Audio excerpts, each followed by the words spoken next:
શ્રી કાશી વિશ્વનાથ સત્વા બાબા trust સંચાલિત Shri Dineshbhai Shyamjibhai Ravani science કોલેજના online video લેક્ચરમાં આપ સૌનું સ્વાગત છે.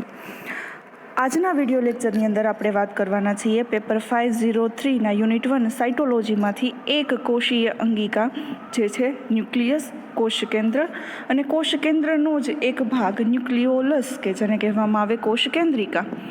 સૌથી પહેલાં વાત કરવામાં આવે કોષ કેન્દ્ર વિશે. કોષ કેન્દ્ર એ કોષનું એક અગત્યનું અને ખાસ અંગ છે કે જે કોષની વિવિધ ચયાપચય ક્રિયાનું નિયંત્રણ કરે છે અને તે જનીનિક દ્રવ્ય કે પછી આનુવંશિક દ્રવ્ય ધરાવે છે.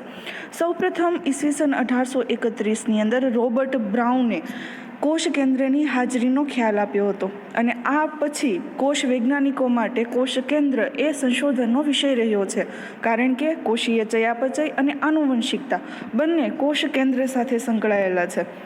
આમ જોવા જઈએ તો કોષ કેન્દ્ર વગર કોષ બહુ જીવત રહેતો નથી. આપણે અહીંયા જોઈ શકીએ છીએ કે બધા જ કોષોની અંદર કોષ કેન્દ્ર જે છે એ હાજર જોવા મળે, પરંતુ સસ્તનના રક્તકણોની અંદર એ ગેરહાજર હોય છે. એટલા માટે જ સસ્તનના રક્તકણો બહુ થોડા જ મહિના માટે જીવિત રહી શકે છે, કારણ કે તેની અંદર કોષ કેન્દ્ર હોતા નથી. અમીબાની અંદર કોષમાંથી પ્રાયોગિક રીતે કોષ કેન્દ્ર દૂર કરવામાં આવ્યું ત્યારે જોવામાં આવ્યું કે એ થોડા સમય બાદ તરત જ મૃત્યુ પામે છે. આની સિવાય પણ જ્યારે કોષમાં કે ને બહારથી કોષ કેન્દ્ર દાખલ કરવામાં આવે તો જ એ કોષ જે છે એ જીવંત રહી શકતો હોય છે. કોષ કેન્દ્ર વગરનો કોષ નિયમિત રીતે વિભાજન પામી શકતો નથી અને એના કારણે એની અંદર વિભેદન પણ જોવા મળતું નથી. આમ કોઈ પણ યુકેરિયોટિક કોષ માટે કોષ કેન્દ્ર એ ખૂબ જ અગત્યની અંગિકા છે. યુકેરિયોટિક સજીવોની અંદર કોષ કેન્દ્ર સુવિકસિત હોય છે કે જે કોષ કેન્દ્ર પટલ દ્વારા આવૃત જોવા મળતું હોય છે. સૌથી પહેલાં આપણે વાત કરીએ એના સ્થાન વિશે. હમણાં કહ્યું એમ જ બધા યુકેરિયોટિક કોષોની અંદર કોષ કેન્દ્ર જે છે એ જોવા મળે છે. અપવાદ કે સસ્તનના રક્તકણોની અંદર એ ગેરહાજર હોય છે. સંખ્યાની દ્રષ્ટિએ જો જોવા જઈએ તો મુખ્યત્વે કોઈ પણ કોષ જે છે એ સામાન્ય રીતે એક કોષ કેન્દ્ર ધરાવતું હોય છે, પરંતુ તેની સંખ્યા જુદા જુદા કોષોની અંદર વિવિધ પ્રકારની જોવા મળતી હોય છે.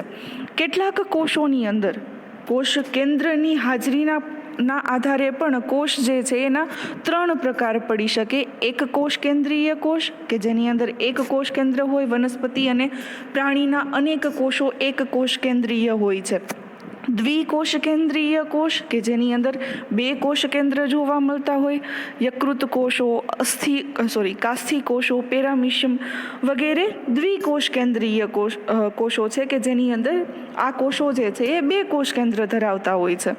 એના પછી આવે છે બહુકોષ કેન્દ્રીય કોષ કે જે અનેક 3થી વધારે કે અનેક કોષ કેન્દ્ર જે છે એ ધરાવતા હોય. બહુકોષ કેન્દ્રીય પ્રાણી કોષની અંદર વનસ્પતિ કોષો જે છે કે જેને કોએનોસાઇટ તરીકે ઓળખવામાં આવે એનો સમાવેશ થાય છે. અસ્થિ કોષો કે જેની અંદર 100 કોષ કેન્દ્ર જોવા મળતા હોય. રેખિત સ્નાયુ કોષો કે જેની અંદર કોષ કેન્દ્રોની હારમાળા જોવા મળતી હોય. ઓપેલેના જેવું પ્રજીવ સમુદાયનું પ્રાણી કે જેની અંદર પણ અનેક કોષ કેન્દ્રો જોવા મળે છે. હવે આગળ વાત કરવામાં આવે કોષ કેન્દ્રના આકાર વિશે. મોટે ભાગે કોષ કેન્દ્ર ગોળાકાર કે પછી અંડાકાર આકાર ધરાવતો હોય છે. તે આના સિવાય પણ તે બહુખંડીય, નળાકાર, ઘોડાની નાળ જેવો એસ આકારનો જેવા વિવિધ પ્રકારના આકાર જે છે એ ધરાવી શકે છે. કોષ કેન્દ્રનો આકાર કોષના આકાર ઉપર નિર્ભર કરતો હોય છે. જેમ કે અમુક કેશ કેન્દ્ર જે છે એ અનિયમિત પ્રકારના પણ જોવા મળે. ગોળ, ઘન કે બહુકોણીય કોષ જે છે એના કોષ કેન્દ્ર ગોળાકાર, નળાકાર પછી અથવા તો ત્રાક આકારના કોષ જે છે એની અંદર કોષ કેન્દ્ર જે છે એ ઘોડાની નાળ આકારનું. આમ ઘણા બધા એના આકારો જે છે એ જોવા મળી શકે કે જેનો આધાર જે છે એ કોષના આકાર ઉપર રહેલો છે. એના પછી વાત કરવામાં આવે કોષ કેન્દ્રના કદ વિશે. સજીવની જાતિ, પેશી અને અવસ્થા મુજબ કોષ કેન્દ્રનું કદ જુદું જુદું હોય છે.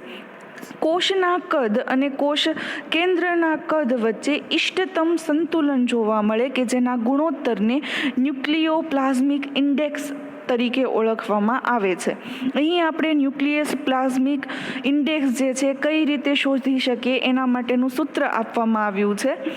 NP = VN/VC - VN. અહીંયા NP એ ન્યુક્લિયોપ્લાઝમિક ઇન્ડેક્સ દર્શાવે છે આપણને. VN સ્ટેન્ડ્સ ફોર કોષ કેન્દ્રનું કદ અને VC સ્ટેન્ડ્સ ફોર કોષનું કદ. અહીં આપણે જોઈ શકીએ છીએ કે ન્યુક્લિયોપ્લાઝમિક ઇન્ડેક્સ જે છે એનો સંપૂર્ણપણે આધાર કોષ કેન્દ્રના કદ અને કોષના કદ ઉપર રહેલો છે. હવે આપણે જે આગળ વાત કરવાની છે એ છે કોષ કેન્દ્રની સૂક્ષ્મ સંરચના વિશે. કોઈ પણ યુકેરિયોટિક કોષ કેન્દ્રની રચનાને 4 ભાગોની અંદર વહેંચી શકાય, જે છે અનુક્રમે કોષ કેન્દ્ર પટલ, કોષ કેન્દ્રિકા, કોષ કેન્દ્ર રસ અને ક્રોમેટિન જાળ કે રંગ તત્વ જાળ. સૌથી પહેલા વાત કરવામાં આવે કોષ કેન્દ્ર પટલ વિશે, કે જે મુખ્ય 3 ભાગોનું બનેલું છે: બાહ્ય પટલ, અંતઃપટલ અને ફાઇબ્રસ લેમિના. વિગતવાર જો એની વાત કરવામાં આવે તો કોષ રસ પટલના જેવી જ રચના ધરાવે છે. કોષ કેન્દ્ર પટલ 75 થી 90 એંગસ્ટ્રોમ જાડાઈ ધરાવતા 2 એકમ કલા સ્તરોનું બનેલું હોય છે અને આ 2 પટલો વચ્ચે 10 થી 70 નેનોમીટર જેટલી જગ્યા આવેલી હોય છે, કે જેને પરિકોષ કેન્દ્રીય અવકાશ તરીકે ઓળખવામાં આવે. આ અવકાશની અંદર પ્રવાહી આવેલું હોય છે, કે જેને પરિકોષ કેન્દ્રીય જળ તરીકે ઓળખવામાં આવે. બહારનું પડ, કે જેને બાહ્ય કોષ કેન્દ્ર પટલ તરીકે ઓળખવામાં આવે, એ ખરબચડું હોય છે અને અંતઃકોષરસ જાળ સાથે સંકળાયેલું હોય છે. જ્યારે અંદરનું પડ, કે જેને અંતઃકોષ કેન્દ્ર પટલ તરીકે ઓળખવામાં આવે, એ લીસું હોય છે. તેની નીચે 110 થી 600 એંગસ્ટ્રોમ જાડાઈ ધરાવતું તંતુમય પટલ આવેલું હોય, કે જેને ફાઇબ્રસ લેમિના તરીકે ઓળખવામાં આવે. આ તંતુમય પટલ કોષ કેન્દ્રનું રચનાત્મક માળખું બનાવે છે તથા તે કોષ કેન્દ્રના છિદ્રોને આવરતું નથી. અહીં આપણે આકૃતિમાં બાહ્ય પટલ, અંતઃકોષ કેન્દ્ર પટલ અને ફાઇબ્રસ લેમિના જે છે એ કઈ રીતે ગોઠવાયેલા હોય એ જોઈ શકીએ છીએ. કોષ કેન્દ્ર પટલની જ્યારે વાત કરતા હોઈએ ત્યારે એની અંદર કોષ કેન્દ્રીય છિદ્ર સમજવા જરૂરી બને છે. કોષ કેન્દ્ર પટલ અનેક નાના છિદ્રો ધરાવે છે, કે જેને કોષ કેન્દ્રીય છિદ્ર તરીકે ઓળખવામાં આવે. એની સંખ્યાની અંદર ઘણી બધી વિવિધતા જોવા મળે છે. સામાન્ય રીતે એક કોષના કોષ કેન્દ્ર પટલના કુલ ક્ષેત્રફળના 5 થી 15% જેટલી સપાટી કોષ કેન્દ્રીય છિદ્રો દ્વારા રોકાયેલી હોય છે. આ છિદ્રો મુખ્યત્વે કોષ કેન્દ્રની પટલની ઉપર અસ્તવ્યસ્ત રીતે ગોઠવાયેલા જોવા મળે. કોષ કેન્દ્રીય છિદ્રોની રચના સમજવા જઈએ તો કોષ કેન્દ્રીય છિદ્ર 10 થી 100 નેનોમીટર જેટલો વ્યાસ ધરાવે છે તથા એ અષ્ટકોણીય સંરચના દર્શાવે છે. સૌથી પહેલા 1982ની અંદર ઉન્મિન અને મુલિગન નામના વૈજ્ઞાનિકોએ આ જટિલ રચનાની આધુનિક માહિતી બધા જ વૈજ્ઞાનિકો સમક્ષ આપી હતી. પ્રત્યેક કોષ કેન્દ્રીય છિદ્ર એ સાદું છિદ્ર નથી, પરંતુ છિદ્ર સંકુલ હોય છે, કે જે 2 વીંટી જેવી રચના રિંગનું બનેલું હોય. આ રિંગનો બહારનો વ્યાસ 120 નેનોમીટર, જ્યારે અંદરનો વ્યાસ 80 નેનોમીટર જેટલો હોય છે. અહીં આપણે બ્લુ કલરનું જે જોઈ શકીએ છીએ એ છે આઉટર રિંગ, મતલબ કે બહારની રિંગ, કે જેનો વ્યાસ 120 નેનોમીટર હોય. અંદરની તરફ આપણે જે જોઈએ છીએ એ છે અંદરની રિંગ, કે જેનો વ્યાસ 80 નેનોમીટર હોય. આ સિવાય એની મધ્યમાં એક મોટી કણિકામય રચના સેન્ટ્રલ પ્લગ અને પરિવર્તિક સ્પોક્સ આવેલા હોય છે. આ સ્પોક્સ એ પ્લગ અને રિંગના ભાગોને જોડવાનું કામ કરતી હોય છે. કોષ રસ તરફની વીંટી પર કણિકાઓ આવેલી હોય, કે જે અક્રિય રિબોઝોમ હોવાનું માનવામાં આવે છે. આ સિવાય કોષ કેન્દ્રીય છિદ્ર જે છે એ જલીય વહન માર્ગ એની અંદર આવેલો હોય છે, કે જેના લીધે કોષ કેન્દ્ર અને કોષ રસ વચ્ચે જલદ્રાવ્ય પદાર્થોનો વિનિમય થાય છે. હવે બીજી રચના જે આપણે ભણવાની છે એ છે કોષ કેન્દ્ર રસ. કોષ કેન્દ્રના સમગ્ર વિસ્તારમાં પથરાયેલા પારદર્શક, અર્ધઘન કણિકામય ભાગને કોષ કેન્દ્ર રસ તરીકે ઓળખવામાં આવે. તે ક્રોમેટિન તંતુઓ અને કોષ કેન્દ્રિકાને આધાર આપતું હોય છે. એનું બંધારણ જોવા જઈએ તો રાસાયણિક રીતે તે જટિલ બંધારણ ધરાવે છે. એમાં મુખ્યત્વે ન્યુક્લિયોપ્રોટીન્સ, ઉત્સેચકો, લિપિડ્સ, એટીપી તથા ખનિજ ક્ષારો જેવા કે સોડિયમ, કેલ્શિયમ, પોટેશિયમ, મેગ્નેશિયમ વગેરે આવેલા હોય છે. કોષ કેન્દ્ર રસની અંદર મુખ્યત્વે ડીએનએ અને આરએનએના સંશ્લેષણ સાથે સંકળાયેલા વિવિધ ઉત્સેચકો તથા પદાર્થો જોવા મળતા હોય છે.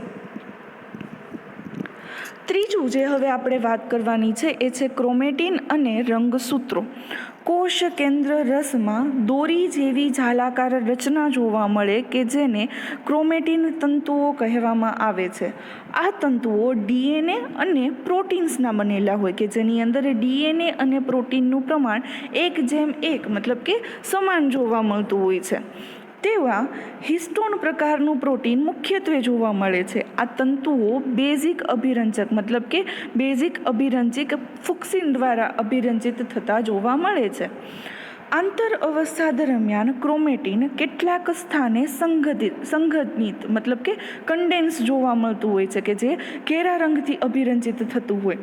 આ પ્રકારના ક્રોમેટિનને હેટ્રોક્રોમેટિન તરીકે ઓળખવામાં આવે કે જેના ઉપર અક્રિય અથવા તો નિષ્ક્રિય જનીનો આવેલા હોવાનું માનવામાં આવે છે. આ ઉપરાંત ક્રોમેટિનનો મોટો ભાગ તાર જેવો જોવા મળે છે અને એ આછા રંગથી અભિરંજિત થયેલો હોય છે કે જેને યુક્રોમેટિન તરીકે ઓળખવામાં આવે અને એની અંદર સક્રિય જનીનો આવેલા હોય છે. અહીં આપણે આકૃતિની અંદર જોઈ શકીએ છીએ કે આ ઘેરો ભાગ જે છે એ હેટ્રોક્રોમેટિન છે, જ્યારે આછો આખો એક તાર જેવી રચના જે છે એ યુક્રોમેટિન છે કે જે ક્રોમેટિન જાળના જ પ્રકારો છે. હવે નેક્સ્ટ આપણે જે વાત કરવાની છે એ છે કોષ કેન્દ્રિકા.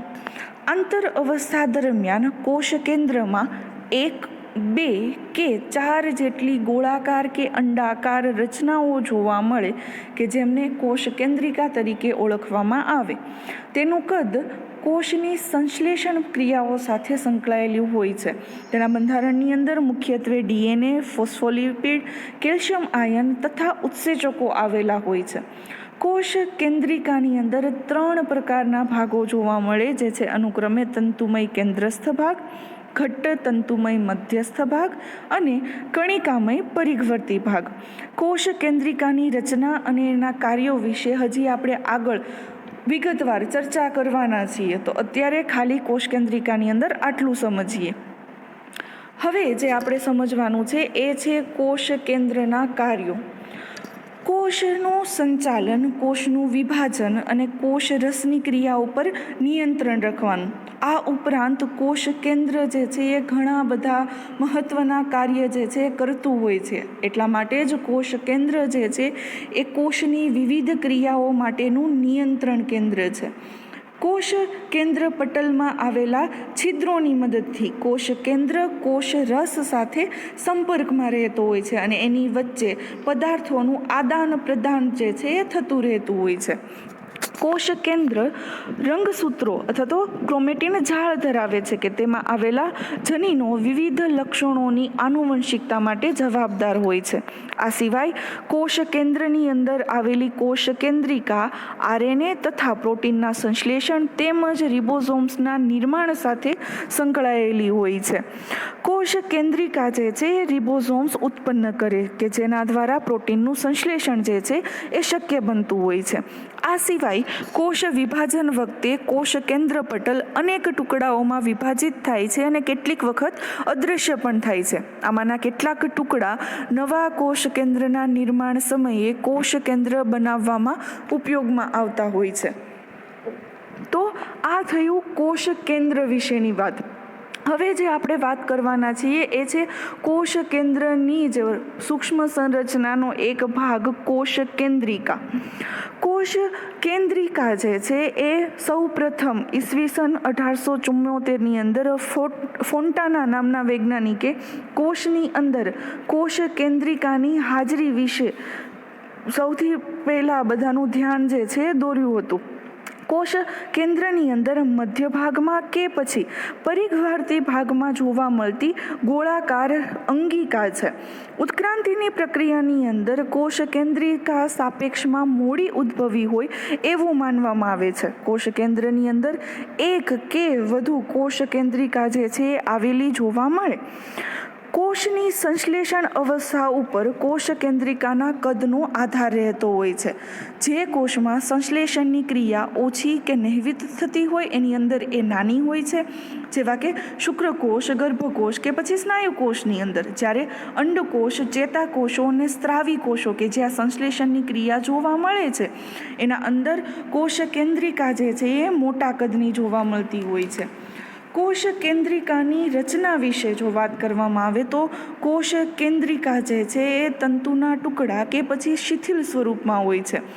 પરંતુ બધા જ કોષોની અંદર મુખ્યત્વે 4 રચનાઓ જોવા મળે, જે છે અનુક્રમે આધારક કે જેને પાર્સ એમોર્ફા તરીકે ઓળખવામાં આવે, ક્રોમેટિન, તંતુકો અને કણિકાઓ.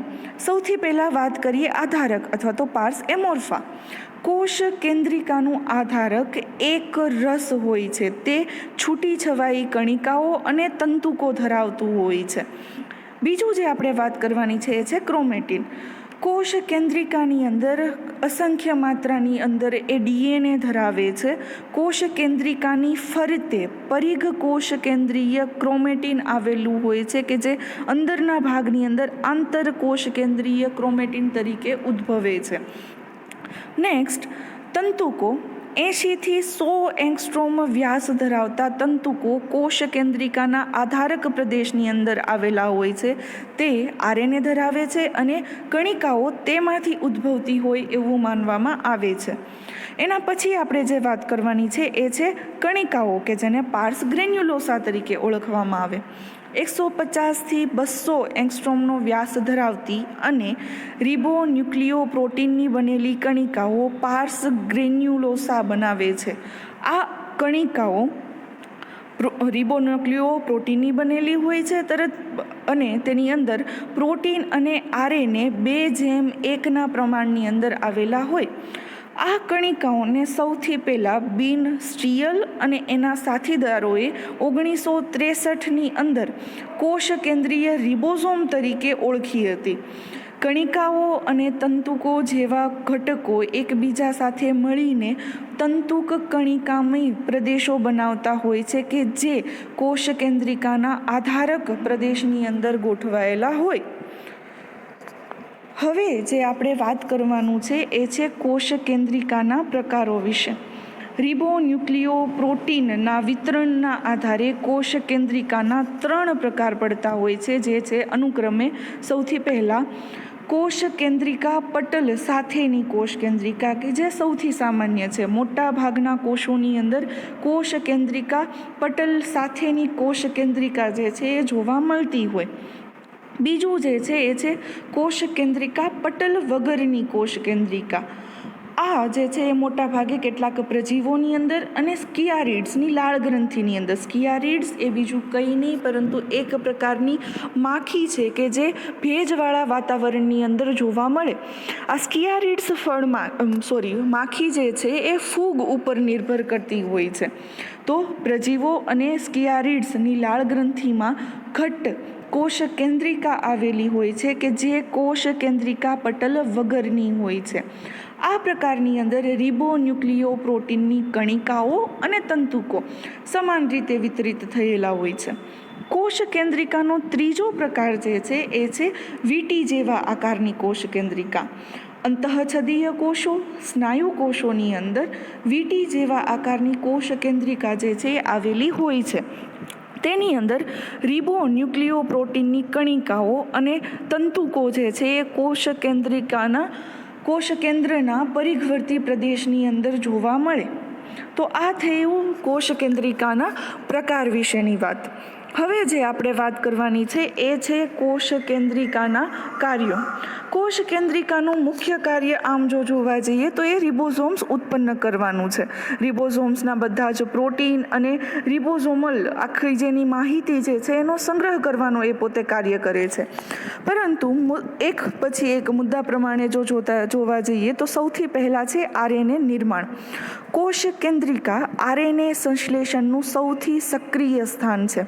મોટા ભાગના કોષોની અંદર 70થી 90% જેટલું કોષીય આરએનએનું નિર્માણ જે છે એ કોષ કેન્દ્રિકા દ્વારા થતું હોય છે. ક્રોમેટિન એ રિબોઝોમલ ડીએનએ ધરાવે છે કે જેની અંદર રિબોઝોમલ આરએનએના સંકેતો આવેલા હોય. કોષ કેન્દ્રિકા કેટલાક પ્રકારના મેસેન્જર આરએનએ અને એક પ્રકારના ઓછા આણ્વિક ભાર ધરાવતા આરએનએ જે છે એના નિર્માણ સાથે પોતે સંકળાયેલી છે. બીજું જે કાર્ય છે એ છે પ્રોટીન સંશ્લેષણ. ઈસવીસન 1960ની અંદર મેગીઓ નામના વૈજ્ઞાનિકે કોષ કેન્દ્રિકાની અંદર પ્રોટીન સંશ્લેષણ થાય છે એવું દર્શાવ્યું. આ મુજબ કોષ કેન્દ્રિકાની અંદર રિબોઝોમલ્સ પ્રોટીન બને છે. ત્રીજું જે એનું કાર્ય છે કે જે આપણે એના મુખ્ય કાર્ય તરીકે ઓળખીએ છીએ એ છે રિબોઝોમ્સનું નિર્માણ કરવું.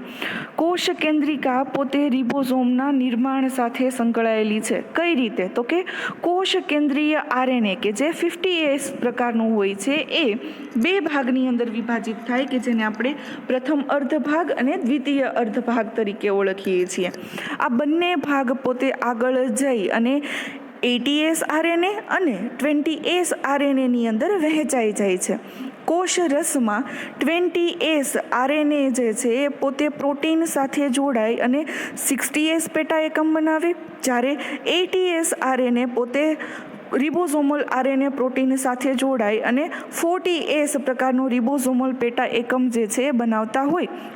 આ બંને પેટા એકમ પોતે આગળ જઈ અને પ્રોટીન સંશ્લેષણની પ્રક્રિયા જે છે એના સાથે સંકળાતા હોય એવું માનવામાં આવે છે.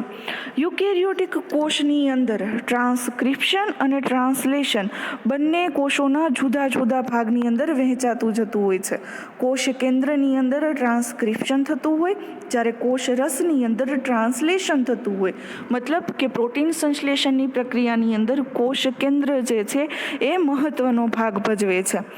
કોષ કેન્દ્ર કોષ રસની મોટા ભાગની ક્રિયાનું નિયંત્રણ કરે છે. કોષ રસ અને કોષ કેન્દ્ર એકબીજા સાથે જોડાવા જ જોઈએ કે જેના કારણે જ કોષની સજીવિતા અને એની સંવાદિતા જે છે એ સચવાઈ રહેતી હોય. આમ કોષ જે છે એ પ્રાણી શરીરનું એના કોષો માટેનું એક નિયંત્રણનું કેન્દ્ર છે. ચયાપચયની ક્રિયાઓનું પણ એ નિયંત્રણ કરે છે અને સૌથી મુખ્ય એ પોતે આનુવંશિકતા સાથે જોડાયેલું છે, કારણ કે કોષ કેન્દ્રની અંદર જ આપણે જે આનુવંશિક દ્રવ્ય કહીએ છીએ ક્રોમેટિન મટીરિયલ એ આવેલું હોય છે. આમ કોષ કેન્દ્ર એ કોઈ પણ પ્રાણી કોષ માટે એની મહત્વની અંગિકા તરીકે ધારવામાં આવે છે. આજના લેક્ચરમાં આટલું જ. હવે નેક્સ્ટ લેક્ચરની અંદર આપણે બીજી કોષીય અંગિકા વિશે વાત કરીશું.